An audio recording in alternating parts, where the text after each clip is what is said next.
একটা reality show এর মধ্যে একজন নারী শিল্পী ক্যানভাসের মধ্যে অদ্ভুত একটা ছবি আঁকতেছিল।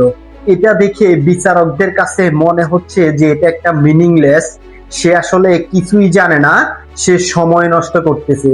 বিচারকরা ধৈর্য হারা হয়ে লাল বাটন চেপে একজনের পর একজন তাকে এলিমিনেট করে দিচ্ছে। আশেপাশের মানুষরা তাকে দেখে বিরক্ত, নানান কথা বলতেছে।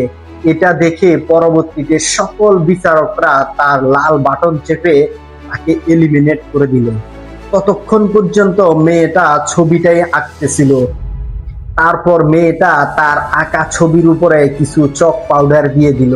তারপর বিচারকরা এটা দেখে অবাক হয়ে গেল, সবাই হাততালি দিতে লাগলো, প্রশংসা করতে লাগলো।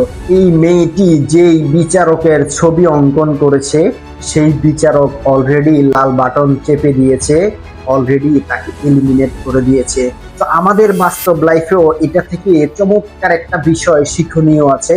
আপনি যখন নতুন কোনো কিছু শুরু করেন, অনেক মানুষের কাছে এটা মিনিংলেস মনে হয়, তারা আপনাকে বিভিন্ন কিছু কথা বলে, কারণ তারা জানে না যে আসলে আপনি কি করতে চাচ্ছেন, আপনার লক্ষ্য কি, উদ্দেশ্য কি।